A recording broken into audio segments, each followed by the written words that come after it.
Welcome to the Find Your Leadership Confidence podcast with Vicki Noethling. You are about to discover impactful lessons that help you grow as an individual, grow your confidence, and find the positive and good within you, so you powerfully and authentically become the best version of yourself. Be sure you visit our website at www.findyourleadershipconfidence.com. While you're there, subscribe to us via your favorite network. Now tune in, get ready, and enjoy the journey of emerging as a leader of exception in the 21st century. Welcome, everyone, to the Find Your Leadership Confidence podcast. I'm your host, Vicki Noethling, coming to you from Roswell, Georgia. The goal of this podcast is to bring topics and guests that will empower you to become that confident leader and take your business and your life to the next level. Today, I am very excited to share with you my guest, Stewart Ervin. And let me tell you a little bit about Stewart. Stewart Ervin is the driving force behind Bracket Management, a premier fractional CFO company. Stewart is a seasoned expert in manufacturing industry with an impressive track record of helping businesses optimize their financial performance and strategic planning. Stewart's unique approach blends proven corporate results with a deep understanding of the challenges faced by many small businesses today. At Bracket Management, Stewart and his team provide invaluable services that help businesses achieve clean financials, efficient operations, and strategic direction. Their clients see remarkable results with an average increase of 36.7% in revenue and 27.9% in profit. We're going to talk about business management and leadership, two important topics for any business today. So please join me in welcoming my guest, Stewart Ervin. Stewart, so good to have you. Hey, thank you so much for having me. I look forward to speaking with you. So before we get into the meat of all this thing, I always ask two simple questions. So first is, please share where you call home. Where do you live right now? Yeah, I live just north of Charlotte, North Carolina. Oh, very good. Charlotte's a great place to live. Yeah, we've been here a little over a year and a half, and we love it. Where'd you come from before that? So I was born and raised in Greenville, North Carolina, so the eastern part of the state. Yeah. I know that well, too. I Yeah, you drive can probably through tell there my all accent. the time. Yes, My- a little bit. yeah. My brother-in-law has a lake house on Lake Hartwell. Okay. And so Greenville's just a short drive away. Greenville's changed a whole lot since Oh, yes. I've been in Georgia now. So please share briefly your journey that's taken you to where you are today. I always like for you to share your early beginnings and really what was the pivotal moments that really drove you to say, okay, this is what I'm going to do now. Yeah, absolutely. So for me, luckily, I've known from a very early age that I wanted to go into business, but I just really didn't know what that meant. Was it entrepreneurship, large, small, corporate? I really had no clue. So my dad started a business when I was roughly 13 or 14 years old, and he had me start in that business at the ground level. Now, again, I wouldn't recognize this until 20 years later, how important that was. But that process allowed me to learn every aspect of the business because I basically worked my way to the top, holding nearly every position. So I spent my late teens and 20s trying to figure out and dabbling a little bit in small business. I got an opportunity to go into corporate level purchasing and supply chain management, ultimately starting my first business in 2008, 2009. In that same time frame, I was investing heavily in real estate. I had a remodeling company and a fence company, but they were all so small that I really didn't have much of an opportunity to have much of an overhead structure. So I had a buddy of mine who was from college, and he also was in somewhat the same boat. And so we actually launched Bracket Management in 2008-9 timeframe to really manage the overhead of our businesses. And so we pulled our resources together. We did the marketing, HR, bookkeeping, so on and so forth for those businesses. Well, that started to take off in our community, in our church, and people were like, hey, I need help in my business. Would you be open and willing to come in and help me run my business. And so we actually framed it up of let us do the boring stuff while you go do what you love to do. And that went pretty well for a little bit, but the reality is the majority of my income came in real estate investing. And so when that dynamic changed, I found myself going back in the corporate world, which again, I'm okay with. So I spent from 2010 to 2015, roughly, kind of starting to do some turnaround work, primarily in the supply chain arena. And it was those things I learned back in my my late teens and early 20s in that business that I started to say, hey, I have a talent here. I can come into a place, not really understand what's going on, just know that there's a problem. And within a pretty quick turnaround time, we'll be able to get these companies turned around. So in Mhm. 2015, I got my first opportunity to really be hired as a turnaround guy to turn a business around. And then another opportunity came, and another opportunity came. So much so that in 2019, we decided to rebrand Bracket as a fractional CFO company with a very operations heavy lean. And our goal was to really try to get in front of these businesses and Yeah. help them before they ever got to the point that they needed to turn around. And so that's where we've been for the past few years, is really trying to focus on that side, and really help these businesses that have either hit a ceiling. The owners may have lost control of their business, or they may have grown faster than they can control and understand. And so we come in and help get them back on path, level set, and grow. Awesome.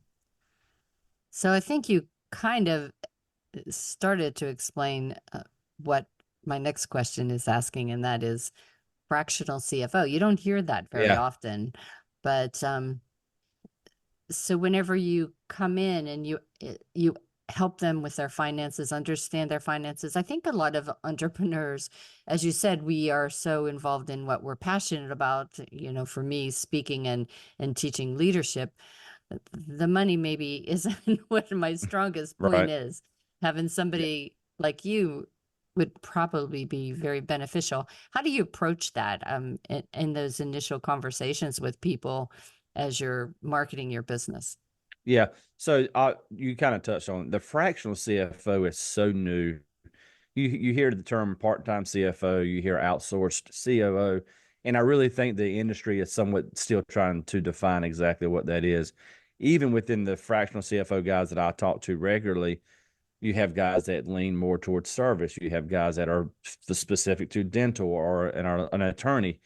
That industry is still somewhat defining itself, even with the service offerings that they provide. You have some guys who they just come in and they do your books, they do a report, and they say, "Hey, this is where your company's at. I'll see you in a month." Me, on the other hand, I'm as a part of the management team as any W-2 employee. So not only do I do that, I help with strategy. I make sure their operations are operating as efficiently as possible. And so again, that's how I approach it with a new client. So if someone reaches out to me, I really try to define this is what I do differently. I have actually found that there are some guys who have come to me because they have used a fractional CFO in the past that didn't really meet their needs. It could be that they just couldn't provide them good strategic direction, or they needed more operations help, not just finance help. And so my differentiation is I am a operations leaning finance guy, or I'm a finance leaning operations guy, because in my career I've done both. And again, I think in time you'll start to understand, or people will start to understand more exactly how the fractional world is going, because today it's really just like almost a free for all freelance Yeah. situation where each individual they are their own definition as to what a fractional CFO is. And so it has been somewhat difficult. For me, majority of my stuff has come through referrals because I've made an impact here, and they say, hey, I need that same help. And they call me, and I immediately have to define what a fractional CFO is. And so um, it has proven to be difficult, particularly on the marketing side, because people just really don't know what it is. Right, right. So we just need to get the word out. So, Yeah. say somebody's listening to say, well, I'm really, my industry is um, more service based, or, Hmm. it's um, when they think of indus or manufacturing and things like that. And it's like, well, that's not what I do. Yeah, It's more consultants or whatever, but you still need a CFO, especially if you're bringing in money, or maybe you're not using your money effectively. that's right. So how do you respond to that, or appeal to them, I guess? Yeah. So the reason why I say I'm a manufacturing CFO is just because I've got 25 years in the Mhm. game, right? So, but what I have actually created are six key plays that would really they're Yes. agnostic to any industry, right? And so if any business would apply these six key plays, they would obviously win. Um, but again, so for me, the differentiation between a fractional CFO and a bookkeeper is the bookkeeper or the controller is looking backwards. Okay, they're looking at the results, and that's where it basically stops. A fractional CFO is taking the results and looking forward.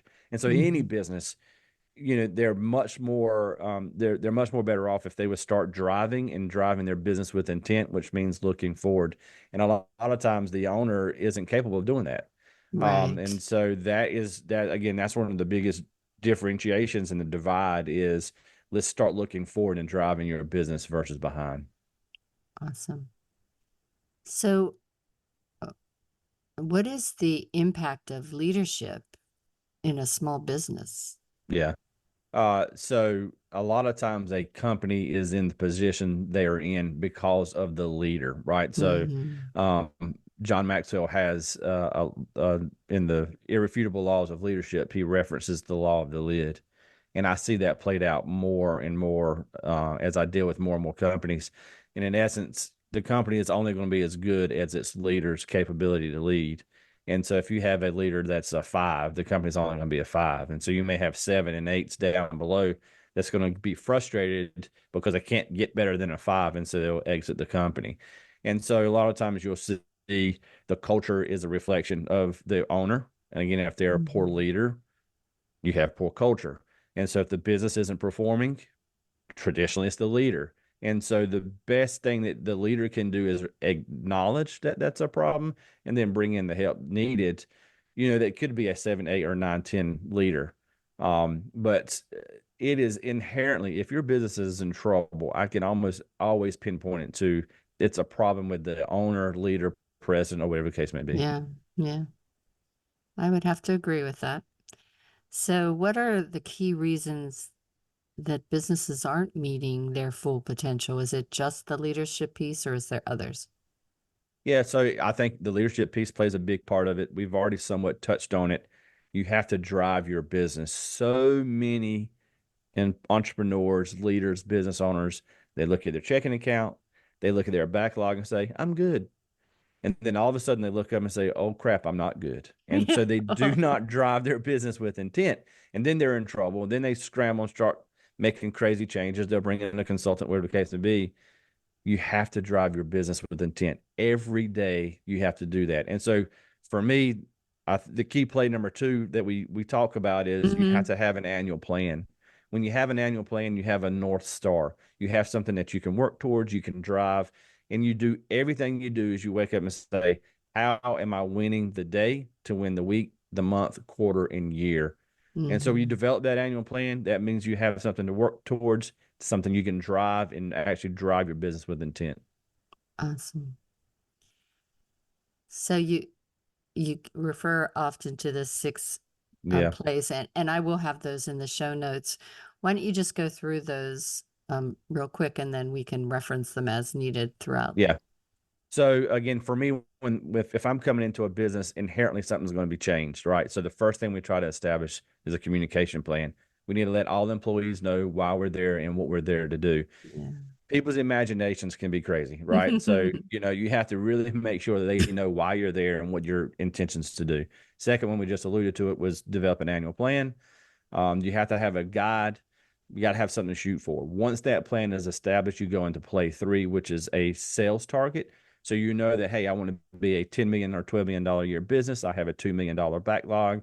I need to try to find $10 million worth of business. So I'll work with the teams to develop a 20 or $30 million target because inherently something's going to happen. Once you have those three key plays, you kind of have somewhat of a guide, And now we go into the execution piece, which we develop a monthly review where we're going to talk about your forecast. How was your actual forecast to plan? What directions do we need to change to make sure we, again, continue to drive towards that annual plan? We make sure that our sales and operations team are cohesive, that the sales group is selling something the operations team execute, so on and so forth. So once you have that review in place, then you move on into making sure your employees have a comprehensive plan. So what that means is, does every employee have a KPI? Do they have a job description? Do they know how they contribute to the bottom line? If they contribute to the bottom line in a positive manner, are they a part of a bonus program? What does it look like to get them to the next level? And so on and so forth. So those are really the 5 key things to drive a healthy business. And when you have those 5 key plays in place, now you're ready to add value in your business that's controlled and sustained growth. So those are 3 key functions of value generation: or pricing strategies, new business growth, and cost improvements.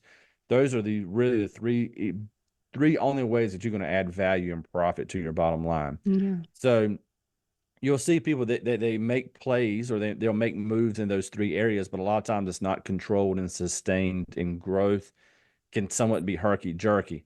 So again, you have to have a healthy business, and then you can focus on those 3 value drivers, and then you'll just see your net profits go up year after year after year.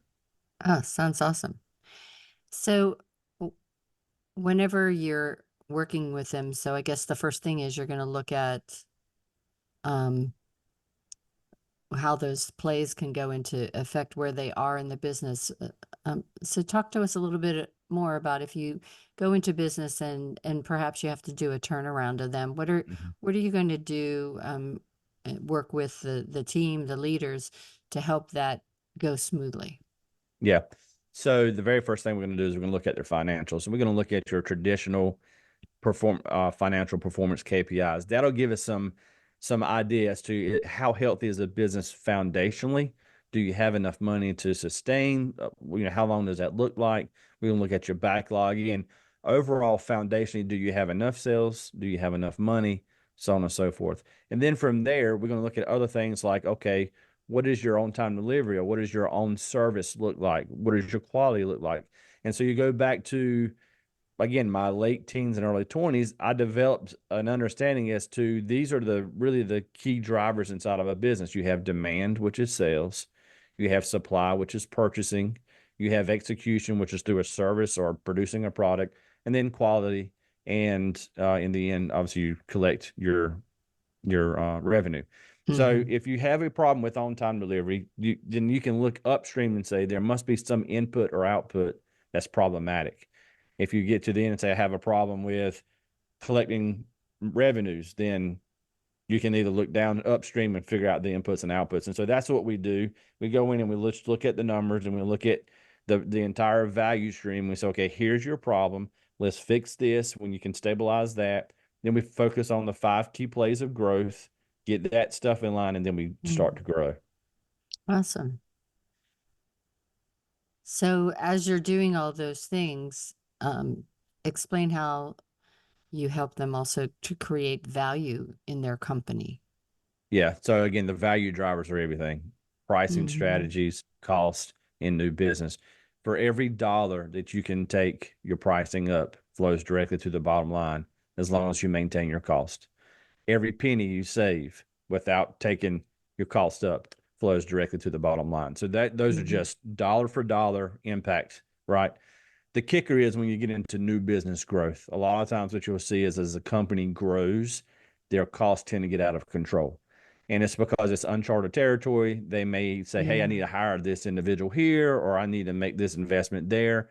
So the biggest thing you can do when you're growing your business is to maintain your same cost structure. Inherently, there's going to be more costs, but if you always look and compare, how are my costs trending over a 3-year, 4-year standpoint as a percentage of sales, and keep it within reason, you'll be able to grow your business while maintaining your consistent cost structure, which means your bottom line is going to grow by that amount as well. When you add new business, you now have other opportunities for pricing strategies. Your economies of scale increase, which means your cost and purchasing habits will improve. So all in all, those are really the three largest and biggest impacts you can have to adding value to your business. So let's just talk a little bit about the struggles that you've seen in the manufacturing businesses, especially, with this ever-changing economy, all the things that we've experienced the last several years that impacted manufacturing, supply chain piece and all. Talk about that. Yeah, so you're seeing a lot of moves being made, particularly since COVID. Probably one of the largest impacts that we're seeing today is the skilled labor is becoming less and Mhm. less. And so what you're finding is people are doing, obviously they're investing more in automation and robotics because it's just becoming difficult to find labor. Yeah. You're also finding people are developing programs to get any average Joe off the street and bring them in and train them in an effort to at least help in some capacity to get product out the door. So on the labor side, that's the biggest driver. You look at the supply chain side, there's been such a movement over the last 10 to 15 years, probably longer than that, but to have more of a global supply chain. And Hmm. everyone's taking, they're taking their demand overseas and they're buying the products that are cheaper. And what you've seen with COVID and when the ports shut down is that Yeah. creates an insane bottleneck. And so there's actually a very large movement today of reshoring products back to the US because you can't control it. Once it goes overseas, you can't really control it. And Hmm. so, particularly, I'm fairly versed on the machining side. And so you see a lot of these guys are bringing machined parts back to the US. And what's happening is the machine shops are not, again, they're having the same struggles with labor. Yeah, I They was can't, just su- gonna they say. can't support it. They Yeah. can't support it. And so I work with several machine shops today, and our goal is to try our best to bring in labor. We look at the robotic stuff because the need for US based machining is so large that again these guys are having a hard time finding sources. Yeah. I know that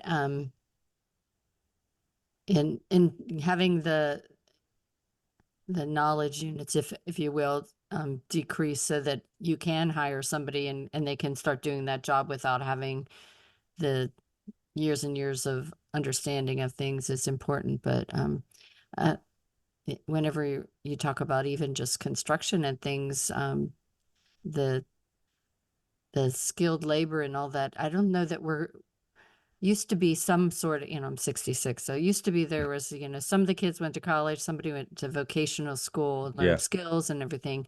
And here in Atlanta, there's a big push right now just for electricians, Hmm. uh, there's such a demand for that specific those kind of skills, plumbing, electricians, different. My brother-in-law's company is a constructional steel type of Okay. thing where a lot of those things were being outsourced, as you say, from other countries and not being done here in the US. So um, there's lots of challenges, definitely. Absolutely. Yeah. So I have four boys, and two of them, one of them's a senior, and the other one is a freshman. And I've told them both. Now I have an MBA, and I've told them, don't go to college. Go to a vocab, right? Go to vocation school and learn a trade. I said I will partner with you and help you start your business, but go learn a skilled trade, And so because I see where it's headed in 10 to 15 years. And Yeah, again, I would have never thought I would ever have uttered those words because I was such a fan and proponent of going to school and getting your master's degree, so on and so forth. But today I recognize not only is the MBA somewhat watered down because everybody has one, exactly. the skilled trade is where it's going to be over the next decade. And so we'll Yeah, see, we'll see that what I'm recognizing is a lot of times what happens, particularly in the machining world, because I have firsthand experience there. These kids come out and they immediately want the premium pay because they've been told this. They've been told, man, this is where the money's at. And so what happens is you have these young kids come out, they get paid whatever, $20, $25 an hour, and they're wanting $50 an hour because that's what they were told. And so that you have some training to do right out of the box, and that's where the leadership comes into play of okay, hmm, let's show you the path to $35, $40 an hour. That's not going to happen right out of school. You've got to learn X, Y, or Z to get it there. Because again, their expectation is, hey, you told me $30 an hour. I've gotten the certificate, and let's go make money. So Mm. even when you get the skilled trade, there's still some challenges associated with it. Yeah, and I saw that in as I was hiring people, they, as you said, the MBA, they were told in college, oh, well, just, go ahead and continue on after your 4 years and get your MBA. And it always struck me as, well, this is called a master's. And what have Yeah. you mastered? Yeah. And so I would have people that, well, I want to be a manager. And Hmm. well, no. Yeah. Yeah. And as you said, you show them the path. It's like, no, this isn't a not or a never. This Hmm. is, you need to have experience and to be able to understand not only what you learned in books, but the different dynamics of it. And especially a lot of people, when you get to that level that a person with a master's might have, Yeah. that is in the leadership piece. And leadership isn't just, I know how to do this hard skill well. It's, That's I right. have to deal with the diversity, the people, all of those things. Where is your emotional intelligence level? And, I coach in leading with the heart, the head, and the hands. And the big piece of that was, for so many years of my management exposure, was how big is the hammer of that manager above Uh, you, and my way or the highway. And it wasn't until I was 50 and finished college that I realized, no, I'm more impactful whenever I have the people that work for me understand that what their piece of the pie is for this, yeah. how they fit in the puzzle, and how vital that piece is.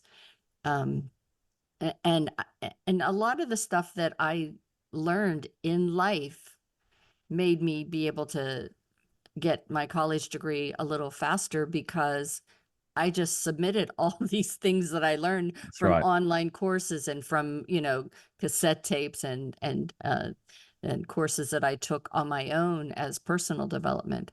Yeah. So I used to think, well, you need that college to expose yourself to different cultures and different experiences. But I recommend a lot of times, go out into the world, do some things that are going to give you exposure, and figure out what you like, what you want. That's right. 100%. 100%. Yeah. So it was 8 years after I graduated my MBA. It was 8 years before I got my first leadership experience. Now, again, I was that guy. I mean, I was so pissed off in those 8 years. I've got a master's degree. I've done this. And the reality is, I was not prepared. So it was No. my second, I think it was my second role as a leader. So I had already turned one company around. This was the second company. Um, and I came right in and again hit the metrics, got the company turned around in 3 or 4 months. But the owner of the business came to me and said, "Hey, you've done a great job. The metrics are great. The company's turned around. Everything's great. But the reality is, you've actually absolutely destroyed the team. Like Yeah. you've bulldozed every single person in here to get what you needed." And he said, "So when things turn south, they're not going to support you." And I was like, "Nah, that's not true. Yeah, it's I'm a great absolutely. leader." But holy crap, it was true. Yeah. And so I had to. That was the largest lesson I had ever learned in leadership. Um, is that piece of it, to really step back. So obviously I had to apologize to the team, which was terrible. I mean, good Lord, it was such a humbling experience. And I said, I'll Mhm. never want to do this again. And so I really started to study leadership at a greater level and humbled myself and really got Yeah. into the servant methodology of, it's you, not me. And I'm the bottom, you're the top. And that's really what changed it. And then at that point, my career really started to take off. Yeah. Um, but I was not mature enough in those first 8 years. I wasn't mature enough, obviously, 10 years later. But Hmm. it took that huge failure before I That's right. learned, hey, this is really what it's going to take. And then from Yeah. there on, it's blossomed. Yeah. It's so true. It was eye-opening for me, because I had a manager that, just every time I went out for a promotion, it's like, oh, well, no, you're not ready. You're not ready. In the meantime, all of my teams that I was leading as a supervisor were doing tremendous work. And when there were issues, they'd have me go talk to the Mm, teams. And I thought, okay, yeah. there's something wrong with this. And so I just stop listening to them and start leading from the heart. And Yeah, that's when everything changed. And after I retired, after many years of being a successful project lead, I said, I need to help people out there achieve this. absolutely. It is the pivotal point when you can learn to lead better, man, things change. Yeah. Yeah. Those people they are not just butts in a seat. That's They right. are vital, vital to your organization.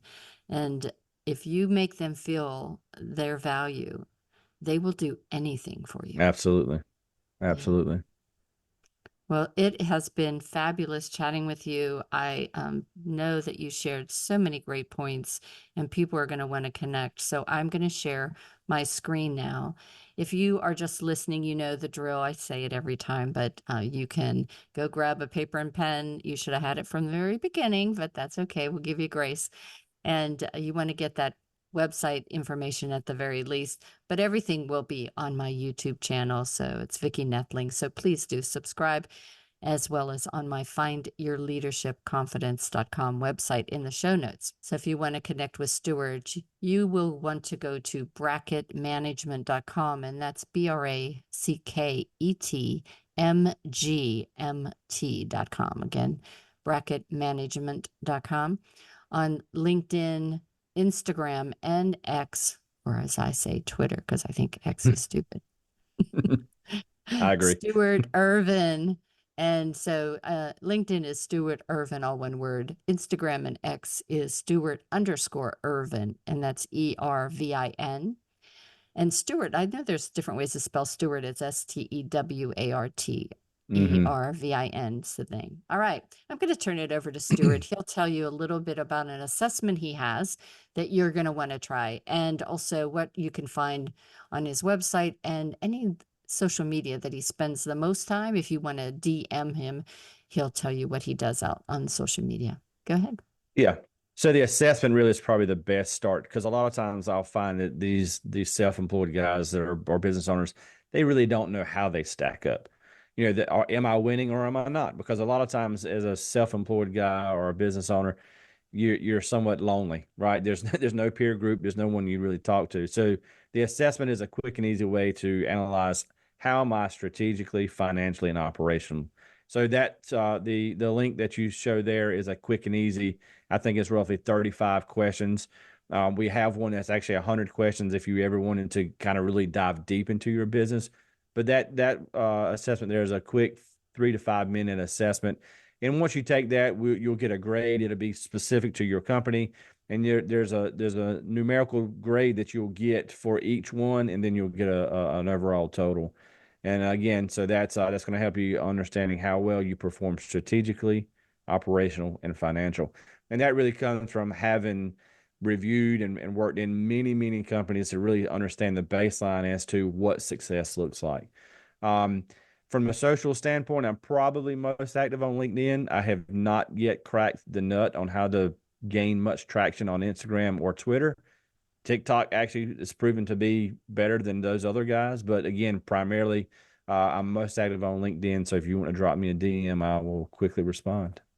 Awesome.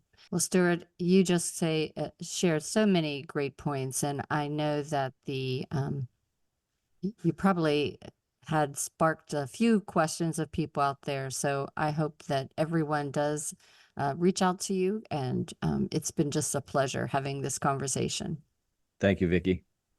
As always, I remind everyone that life is a journey, and it's up to you to enjoy the ride. This is Vicki Noethling, signing off.